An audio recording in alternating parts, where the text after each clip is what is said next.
Welcome everyone to this space. Thank you for your time. Good morning and good afternoon.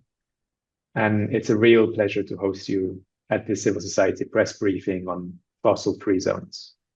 As mentioned, there is simultaneous interpretation to Spanish if you need it.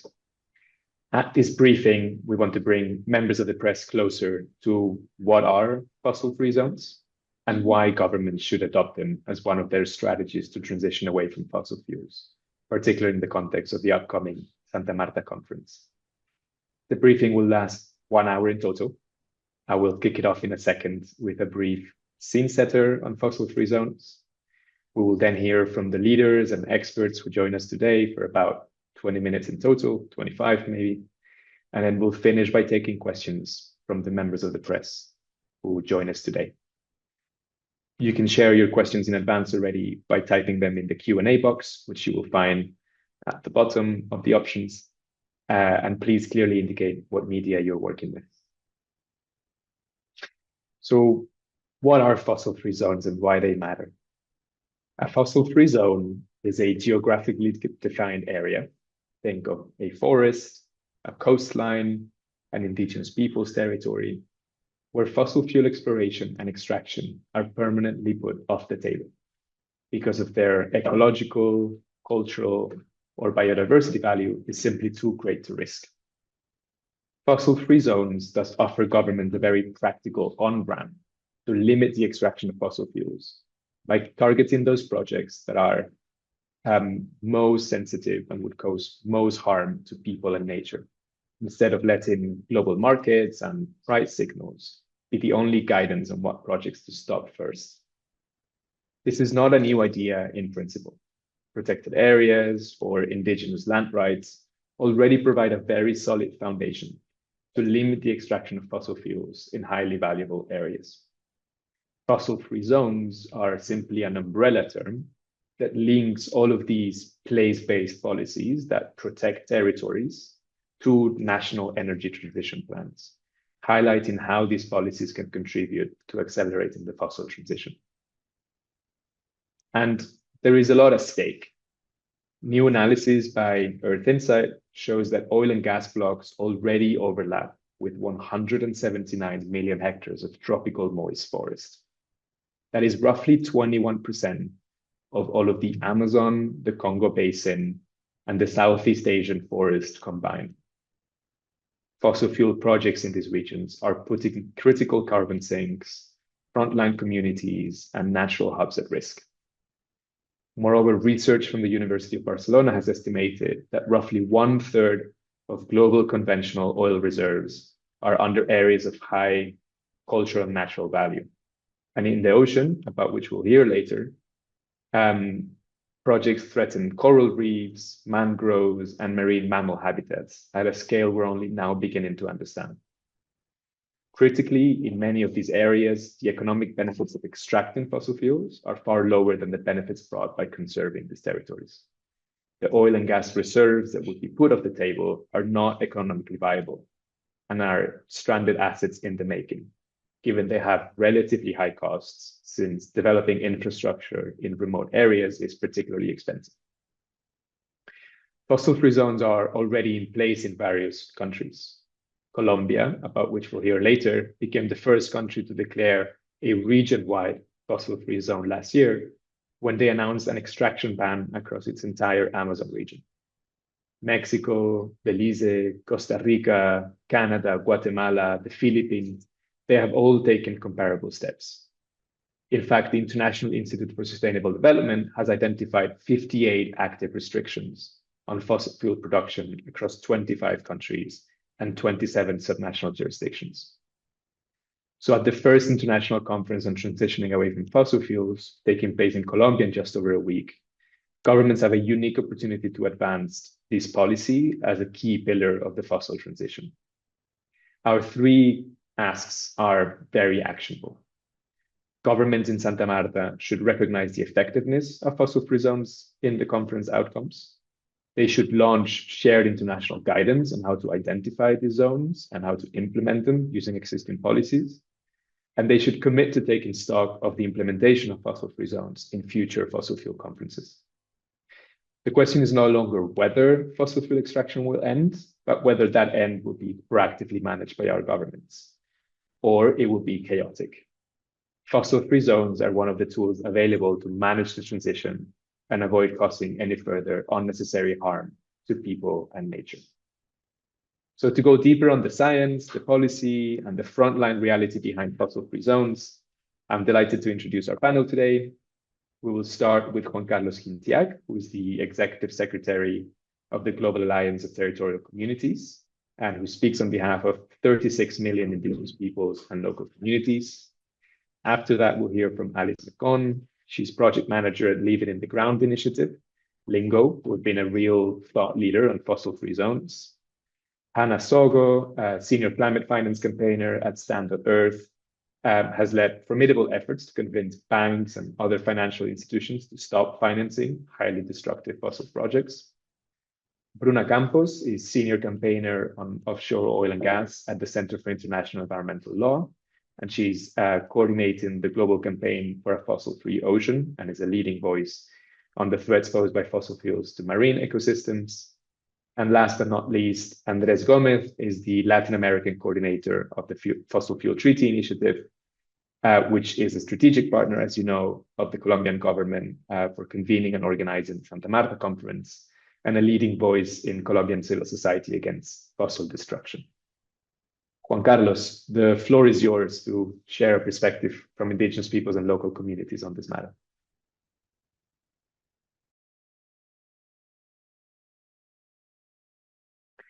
Juan Carlos, you're muted. Thank you. Thank you, Ignacio. Thank you for this invitation. And I'm going to speak on behalf of the indigenous organizations of the tropical region, GATC, Global Alliance. At the first international conference on transition away from fossil fuels, we, the indigenous people and indigenous organizations, leaders, are urging the 45 governments that are attending to adopt fossil-free zones as a concrete and immediate pathway to advance the global energy transition. We hope this event will result in the inclusion of the fossil-free zones in their national transition plans. So we are indigenous organizations, leaders, and the center of this momentum. Speaking, GATC represents 35 million indigenous people and local community across 24 countries, collectively defending 58 million hectares of forest, almost 1 billion, with titles and territories in our hands. For us, stopping fossil fuels extraction is not only a climate imperative, it is essential to defending our territories, our governance systems, and our right to self-determinations, including free, prior, and informed consent. And this call builds the global efforts, such as our Brazzaville declarations. The answer is us. That was our campaign, and we continue pushing this, which demand an end of the fossil fuels extractions and mining in our territory. 2026 represents a rare momentum political alignment across the three major international processes. The co-presidency roadmap transitional away from fossil fuels COP30 agenda, have a reverse deforestation and the upcoming review at the Global Biodiversity Framework review at the CBD COP70 in Yerevan. So, new analysis from the Earth Insight and GATC reveals that more than 179 million hectares of the tropical moist forests across the world, 3 larger forest basins are under threat from existing and planned fossil fuel extraction. This underscores a critical contradiction. While governments are committed to protect ecosystems and reduce emission for fuel expansions, continue to advance in our territory. The landmark referendum, that is example of what's happening in my own country, in Yasuní National Park, in Ecuador, demonstrates strong public support for keeping the oil under the ground. It also highlights the complexity of delivering timely environmental justice in the face to stranger economic and political pressure. This is no isolated case, but part of the broader global challenge where implementation lags behind ambition. The question for the governments is now how to replace that energy output to reserves that were never economically viable, but how redirect the public investments and policy attention that will have gone toward extraction then. Countries that establish credibly free zones extending their eligibility for international climate and biodiversity finances mechanisms, including resource-based payments for reducing deforestation like the Tropical Forest Forever facility as example. We as indigenous people demand exclusion zones in our territories be governed under our territory indigenous people along the side what takes place in their territories. Most of these territories in the Amazon share a cultural mandate, original that nothing should be taken or subsell, indigenous people territories, which not only excludes fossil extraction, the key ecological areas, but also requires a biocultural approach based on their economic model and governance. Call to action is urgent in this moment. Government must move from commitment to implement by integrating fossil-free zones into national energy transition plans, recognize and security of indigenous people territorial rights and governance, redirecting subsidies and investments away from fossil fuels expansion, aligning climate and biodiversity policy through places-based approach. Fossil-free zones are not only a policy tools, they are necessary step toward achieving real climate and environmental justice. Thank you very much. Muchas gracias, Juan Carlos. Many thanks for the words, and we'll now hear from Alice. Thank you, Ignacio. My name is Alice. I'm a researcher and project manager at LINGO, where we've been proud to help incubate and develop the idea of fossil fuel-free zones over the last several years. Now, we've been working to build the case. We're documenting real-world examples, and we want to show that fossil fuel zones are not just visionary, they're already happening. Now, let's take a look at this first image. Now, it shows why this matters. Our analysis has identified thousands of protected conservation areas with underlying fossil fuel deposits. So those are the red areas, and well, there's a lot of them. Together, these represent hundreds of billions of tons of potential CO2 pollution that can still be avoided by keeping those oil, methane, and coal reserves off limits. So when we talk about fossil fuel zones, we're talking about protecting nature. We're talking about protecting local communities. But this is also a major climate intervention that protects all of us. Can I see the second image? Thanks. So the second image shows that fossil fuel zones are, again, already becoming a reality. In addition to the work that IISD has done to track laws that are creating fossil-free zones, we're also looking at around the world more than 500 sites and regions which have already declared themselves some form of fossil-free zone. Now, at LINGO, we've helped to support the progress through the global registry, case studies, and videos that make these examples visible.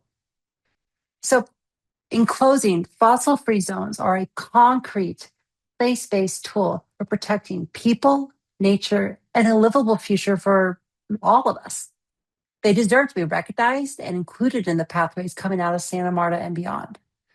And just to leave you with one last line, that fossil fuel zones are real life, right now examples demonstrating that a post-fossil fuel world isn't just possible, it's already happening.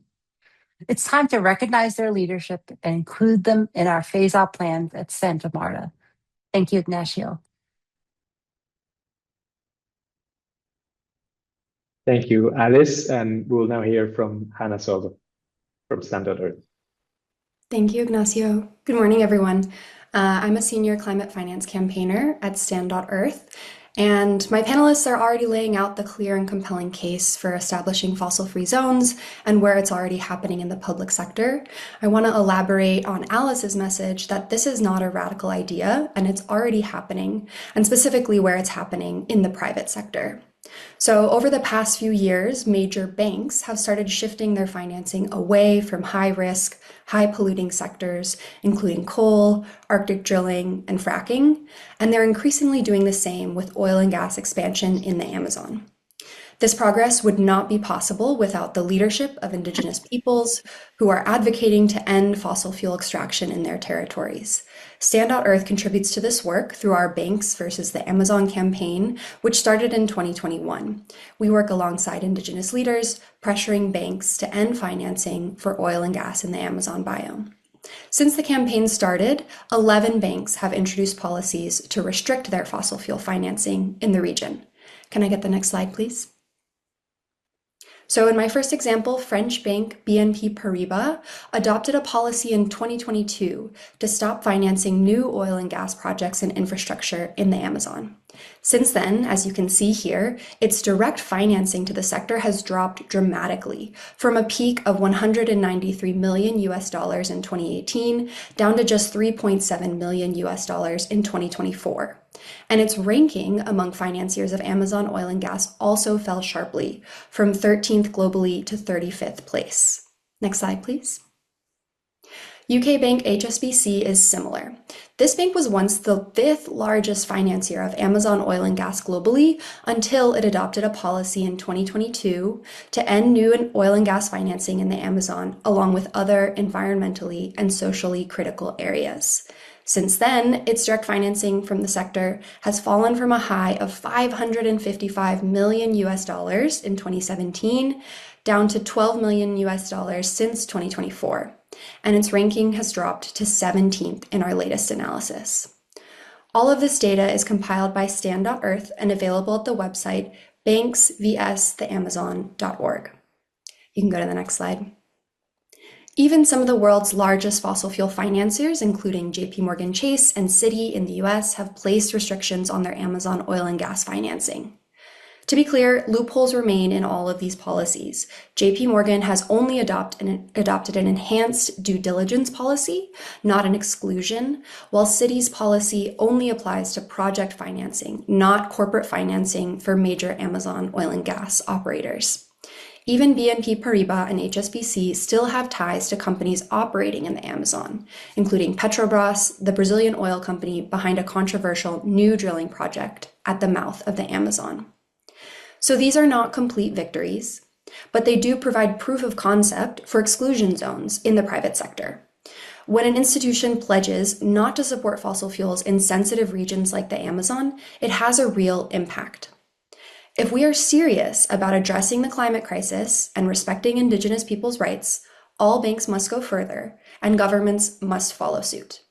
For banks, that means fully excluding financial services for fossil fuel expansion in the Amazon and other sensitive regions. We cannot achieve the speed and scale of the energy transition required without both the private and public sector stepping up. And a just transition will not be possible without Indigenous leaders who are speaking truth to power and money. The message for both banks and governments is clear. Stop enabling destruction in the Amazon, respect Indigenous rights, protect critical ecosystems and our climate. We know they are already beginning to listen. The task ahead is to strengthen, expand, and protect these fossil-free zones in both the private and public sector so that the most sensitive regions on Earth are truly off limits to fossil fuel expansion. Thank you. Many thanks, Anna, for the very clear analysis, and congratulations to Stan for the great work. We'll hear now from Bruna Campos. Please go ahead. Yes, thank you, Ignacio, for this opportunity to be able to give a bit of a perspective of why we should protect the ocean through fossil-free zones. And I think the mouth of the Amazon was explained as sort of as the next place where the expansion is happening actually for the Amazon. And it's an example of where actually expansion is happening in general for the fossil fuel industry. and that is the ocean, which is why I wanted to explain a bit more sort of this ocean perspective and give a bit more context as to why we should also be tackling offshore oil and gas specifically as part of the phase out as countries decide how to phase out. So if you can just go to the next slide, please. So first of all, I wanted to talk a little bit more about why we should halt offshore oil and gas. So if you look at the different ocean-based solutions, phasing down offshore oil and gas will give us the biggest mitigation potential. So that in itself is a benefit if you're looking at sort of how much greenhouse gas emissions will actually be reduced. The other thing that also is to understand is a bit more of sort of how much actually offshore oil and gas is part of the equation. So right now, 30% of global gas oil production is offshore. It also a lot of maritime trade is to trade fossil fuel products.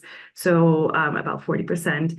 And lastly is that the largest most of the recent discoveries, so about in 2024, 85% of recent oil and gas discoveries were offshore, where a lot of the largest oil and gas finds are actually in deep and ultra deep waters, which is a big problem. And if we go to the next slide, I can explain why.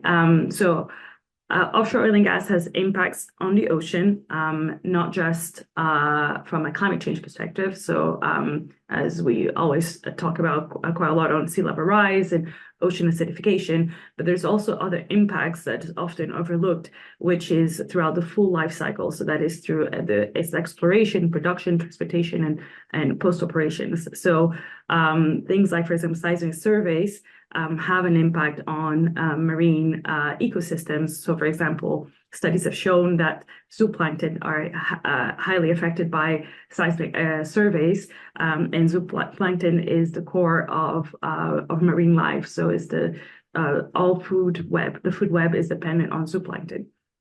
Therefore, if you're actually having an impact on zooplankton, you're having an impact on the food web in itself. So just an example of how just from exploration, you already have quite a lot of impact. But obviously, some of the things that often is overlooked is the amount of chemicals that are introduced into the system. Obviously, there's like a lot of oil spills, chronic oil spills. We often only think about the massive oil spills, but there is a lot of also chronic spills that are taking place. So if you go to the next slide. So the next point is how will a fossil-free zone actually help us get to a space where we can actually halt offshore oil and gas. So first of all, what's really important is that we need to halt all offshore licenses. That is the first step. We need to stop the actual expansion. And then afterwards, we need to make sure that we have phase-out plans that are prioritizing extraction from specific important marine areas that are important for, like, for example, the ecological integrity or human rights, and also for the climate stability.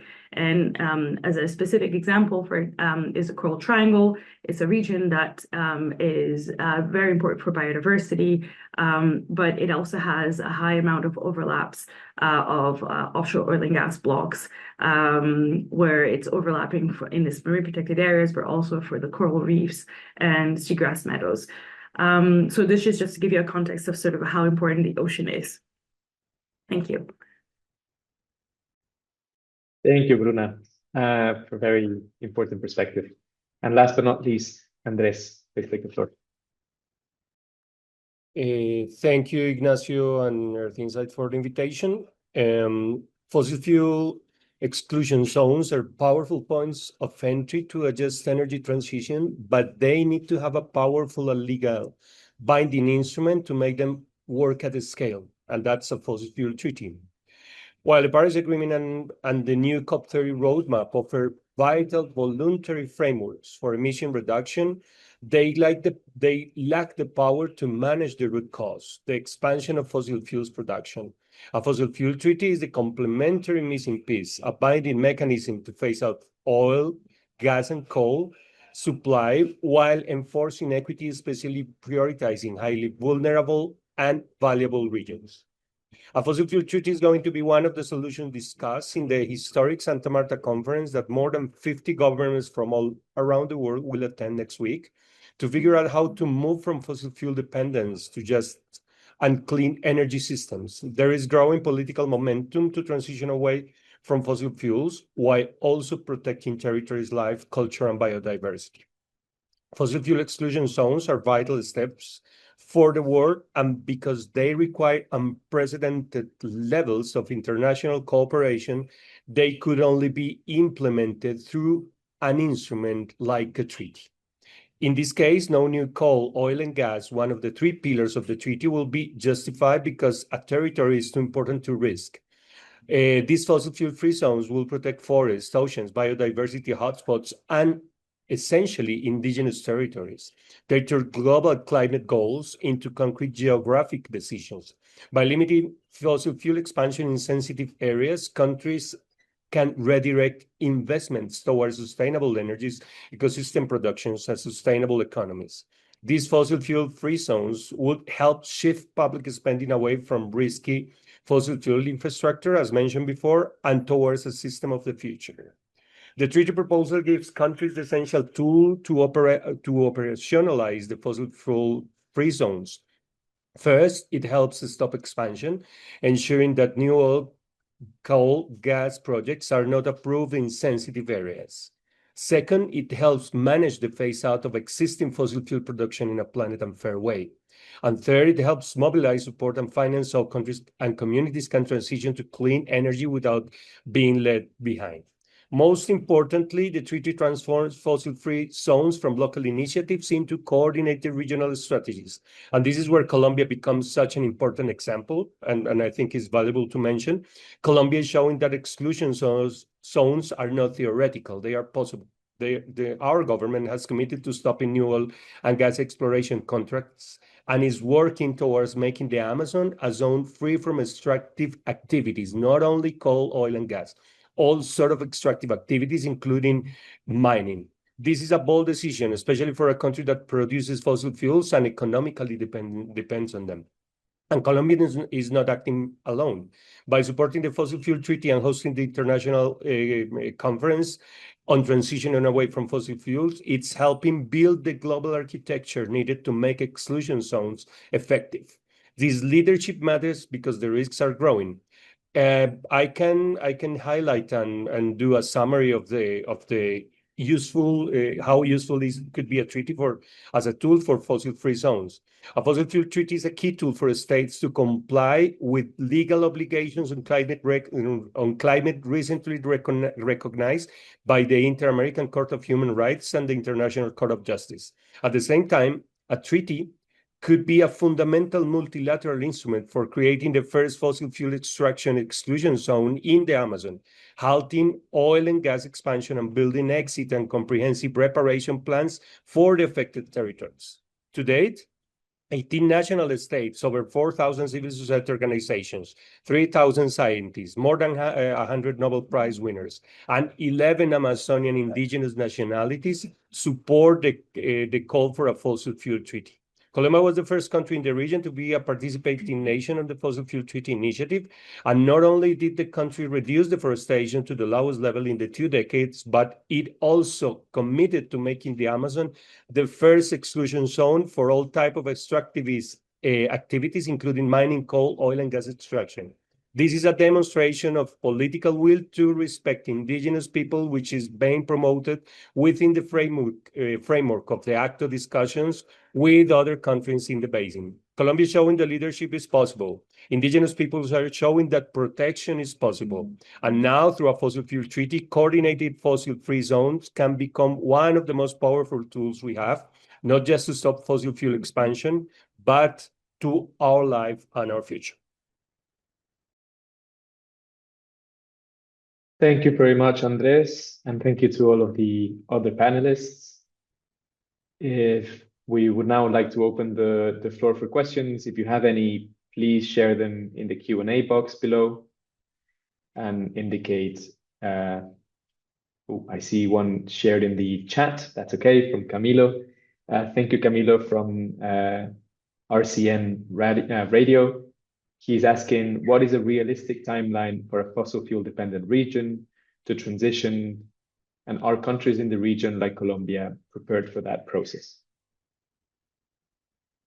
Andres, given the mention to Colombia and what you were just mentioning, would you like to take Camilo's question and reflect on sort of the timelines and expectations for how realistic that transition is for a country like Colombia? And I'm sure other panelists would be happy to complement that. I will give a better explanation in Spanish, but I will try in English. And Camilo, one important thing here to mention in the case of Colombia and the region is that we are not an oil and gas region, except for Venezuela and the Guyana.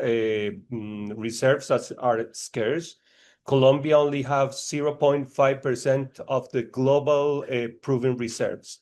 And this is something that we need to face, and the proposal of Colombia in international terms of being together in a multilateral space to discuss, to get attention and to get a perspective that the finance should change for supporting countries like Colombia is something very important. Colombia is fuel dependent, is dependent in terms of revenue for exports, but we don't have oil and gas in Colombia. That's very important, and I think that's something that is not a question of if Colombia is prepared. It is something that is happening, and we need to change it, and through a multilateral process like this one proposed by a treaty and which Colombia is part of.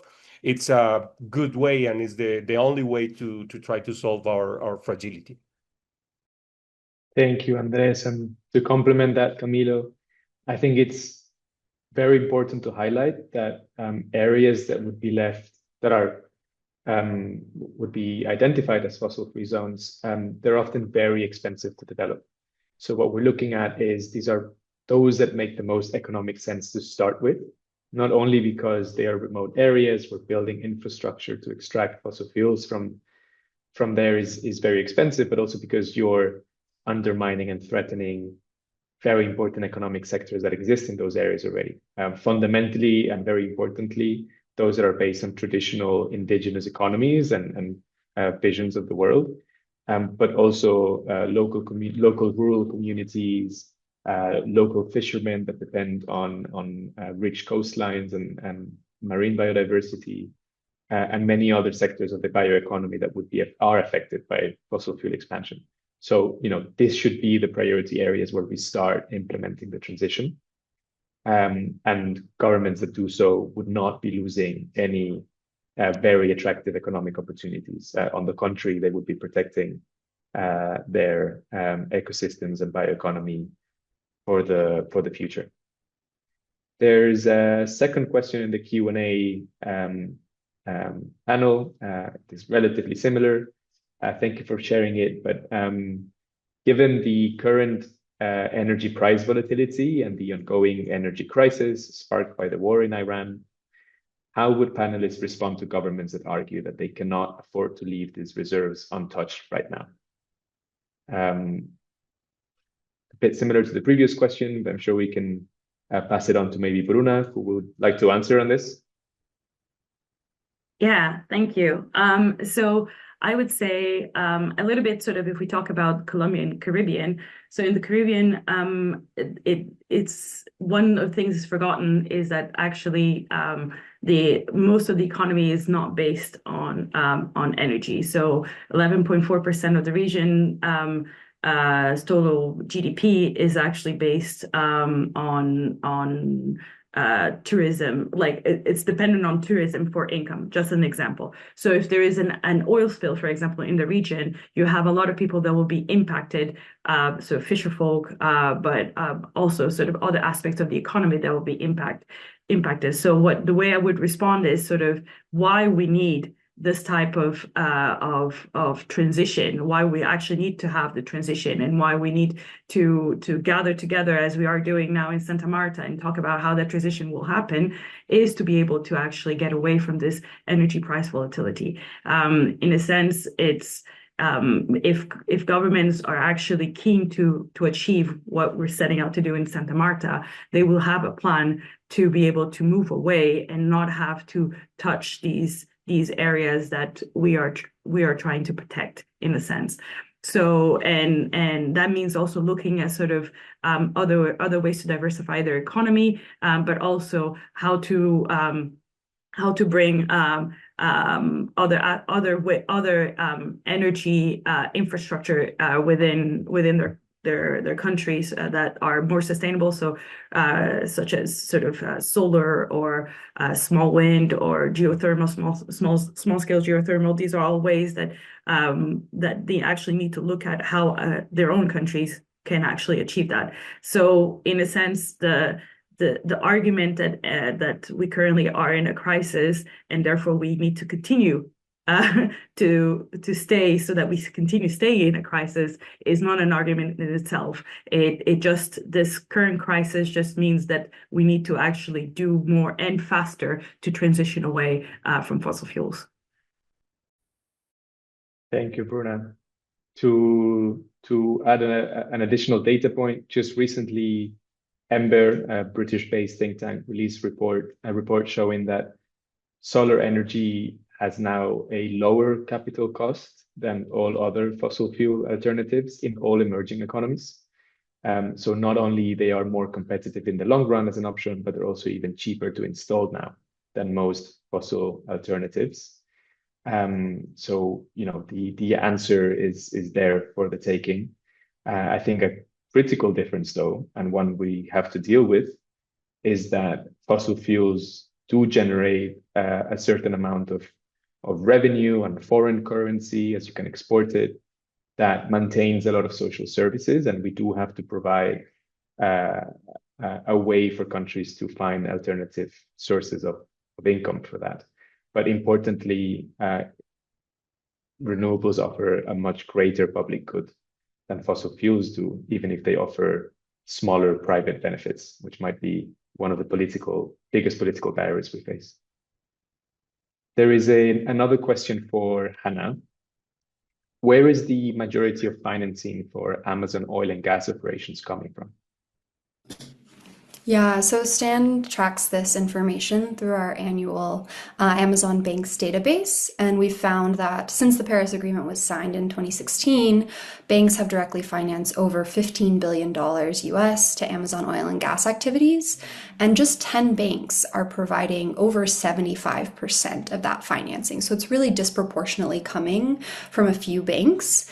When you look at the 2024 to 2025 financing, the top banks for Amazon oil and gas support are Itaú Unibanco, a Brazilian bank, US banks JP Morgan Chase, Bank of America Citi, and Peruvian bank Credicorp. When you look historically, JP Morgan Chase, Bank of America, and Citi are there, but as you've seen some banks adopting Amazon oil and gas commitments, like I mentioned earlier, you're seeing the rise of smaller banks or regional banks increasing their financing in the region. Yeah. Thank you, Hannah. I have a question for Juan Carlos. The GATC represents, as you said, 36 million indigenous people across 24 countries, defending nearly 1 billion hectares of forest.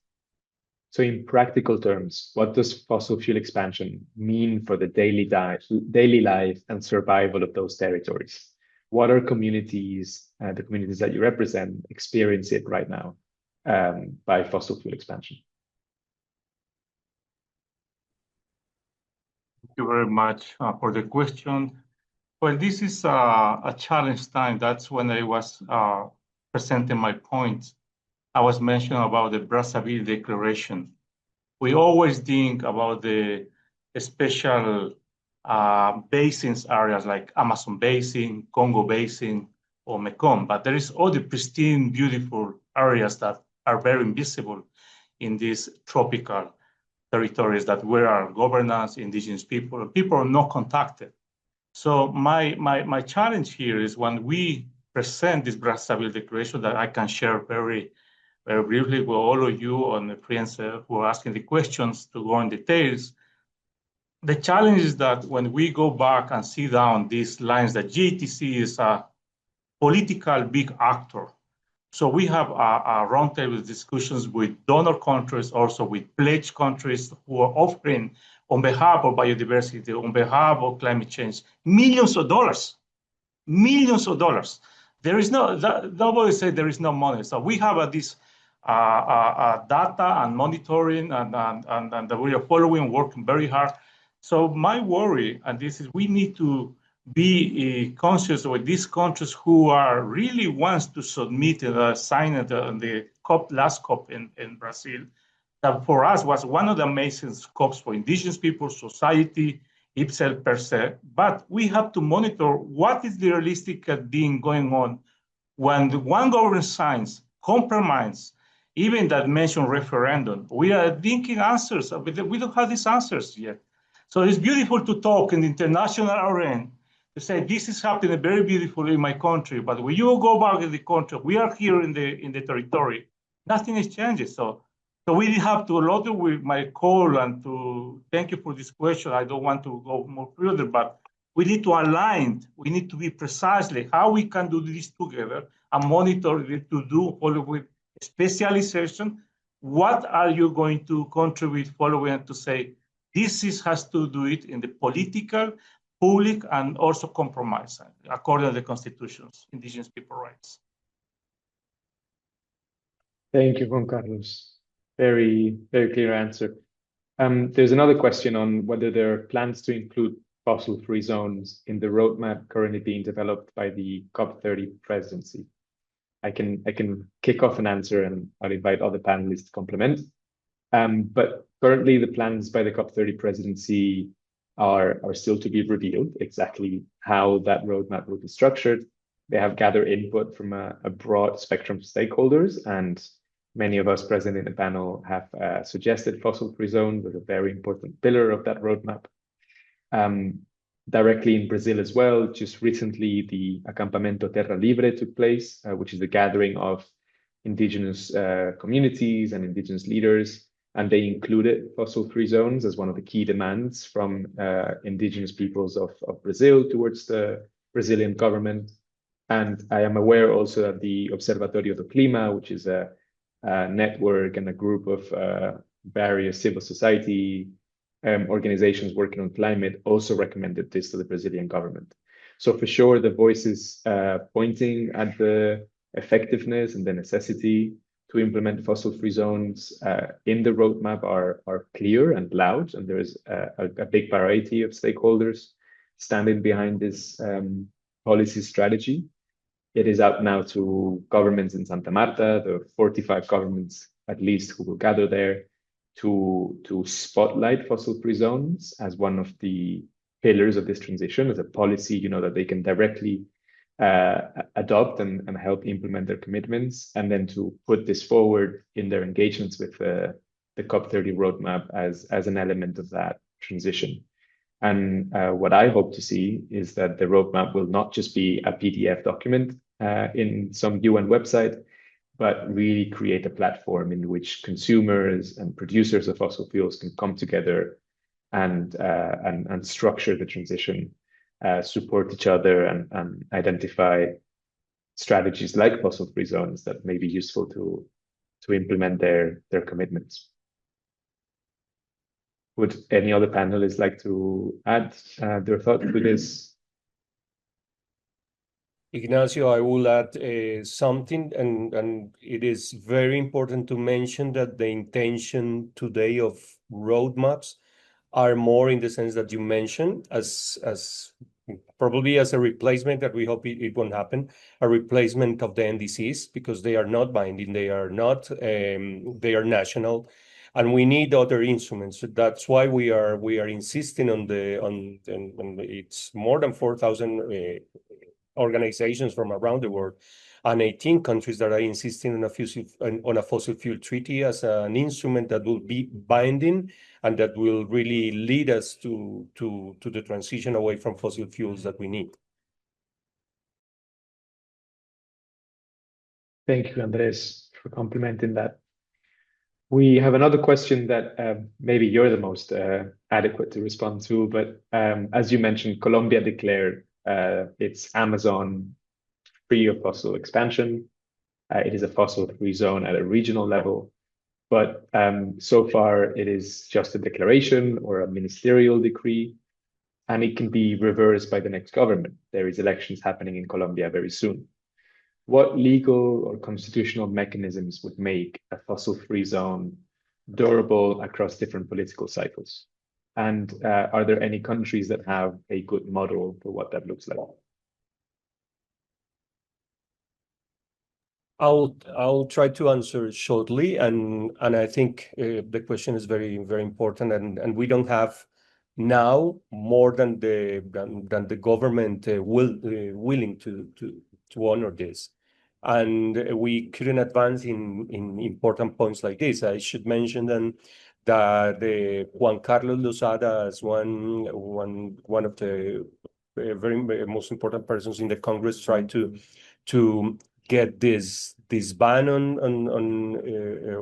exploration and of fossil fuels in the Amazon, and wasn't successful after 2 debates in the Congress. So that's something really difficult today, and I come back to the same point as before.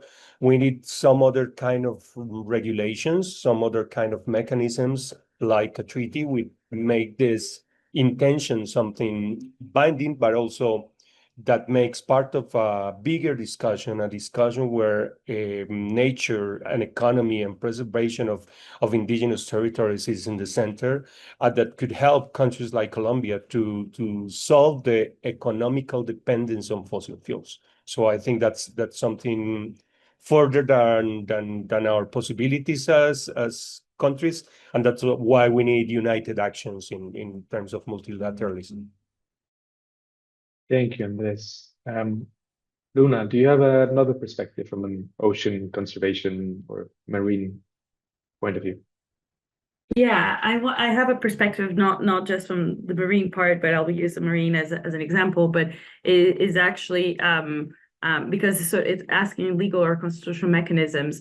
So first, I just wanted to highlight that states already have an obligation to protect, to phase out fossil fuels, and that's been clearly defined by the International Court of Justice in its advisory opinion, but also the International Tribunal of the Law of the Sea in its advisory opinion, as well as the Inter-American Court of Human Rights has also had an advisory opinion.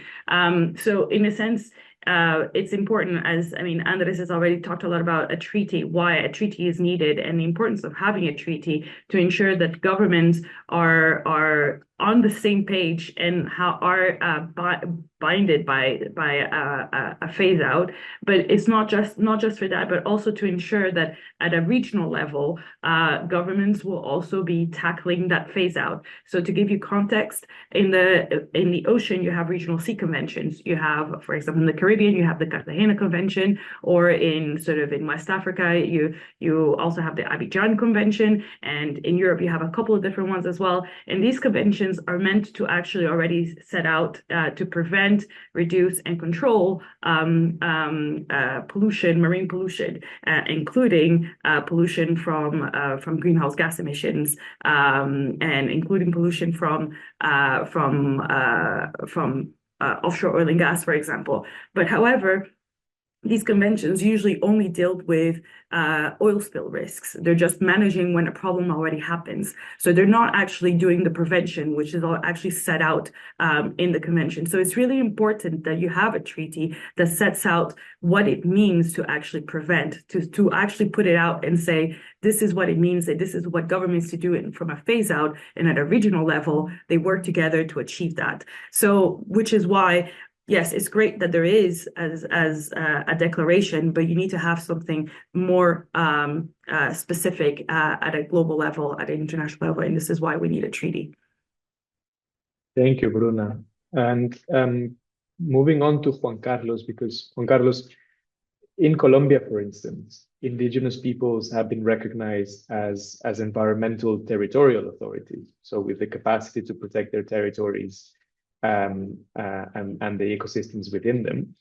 How would, is the recognition of indigenous lands an effective way to stop fossil fuel expansion and to protect these very critical ecosystems? And can you refer to any examples of when this has been a success, where indigenous governments have been able to stop or limit extractive industries? Thank you. I just want to follow up because I agree with comments from Andres and Bruna in solidarity. That's my first call. Solidarity between us, because we need to evaluate and also to see what synchronizes information for indigenous organizations. Follow up with the question. I strongly recommend the governance itself. What really means governance for indigenous people? Always with Global Alliance, the members of the Global Alliance are indigenous with territory, or territorial indigenous per se. Indigenous legally elected, and the communities in different levels. So the indigenous point of view, how we elect leaders. So these principles always has to be complement of the governance and presents first actor is indigenous as a citizens, where I am as Ecuadorian, as a Colombian. In this context, we have a strongly network in each country, and governance and network that we don't have frontiers. We have solidarity, we have a dialogue, we communicate ourselves. Umbrella organization in Amazon Basin is a COICA organization. Umbrella organization in Amazonia in Colombia is OPIAC organization. In Peru, so we have organizations.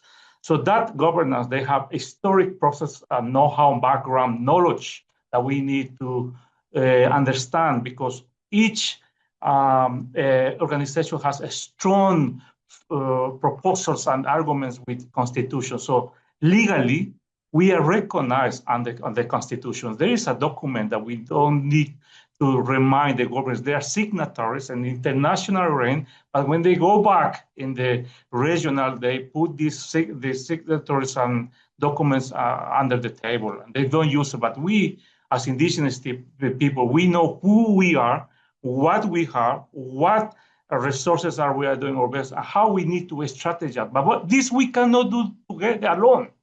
We need solidarity to strategize, not just in Colombia or in Peru, in the Amazon region, because we are indigenous people. We are living in frontiers also. I have relatives living in Peru. There are other groups that live in 3 other countries. This is Amazon Basin. This IDN is with all knowledge frontiers. That's what I concentrate is solidarity. We are one with the forest. We are one with the resources out there. So there is indigenous groups that are very strongly and powerful on the governance. And in the case of Colombia, this is very good, how they are going to be recognized and how the government is opening the bridge. This is not going to be forever. One time that changed, political change, at this pressure, what is going on right now, who is going to be affected? Indigenous people, end of the day. But that is why I bring at this context what we did with this analysis as a GATC in the global context with Air Insight. 179 million hectares is under alert right now. Thank you.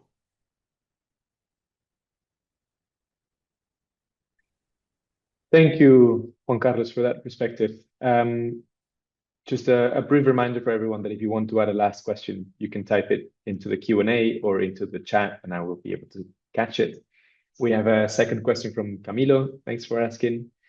He's asking, what are the biggest obstacles to actually enforcing fossil-free zones in countries like Colombia, considering that many of these regions face very different socio-political contexts, including illegal armed groups that operate in some of these regions and affecting environmental protection efforts? Would any of the panelists like to take us? I don't know, Juan Carlos, if you want to share on the experience of indigenous peoples and the violence that they face and how this complicates sort of their opposition to extractive threats? Absolutely, and thank you. Sorry to take too much time. This is very important because you know how they strategize these companies like oil and mining. They buy us. The corruption they came into the community, they destroy the governance and the communities. And this is very dangerous with the criminalization. What is the data going on? With my brothers and sisters in Colombia, we have the data. Brothers and sisters, what's happening in other pristine and very ecosystems that we are protected with our life. That is going to, I'm very worried. My solidarity and call to this action, what we are calling right now, that is why we are presenting how we articulate in the regions, how we coordinate this strategy, using these instruments, information and data, because not forever and ever is going to be good or bad government. We need to articulate them. Always we need to stand there, but we cannot do this alone. Civil society, everybody. There's a good examples where my brothers and sisters, they have a strong governance, and this is going to be the key and the action to be united as the government indigenous people and solidarity with other actors. And we need to keep moving that way.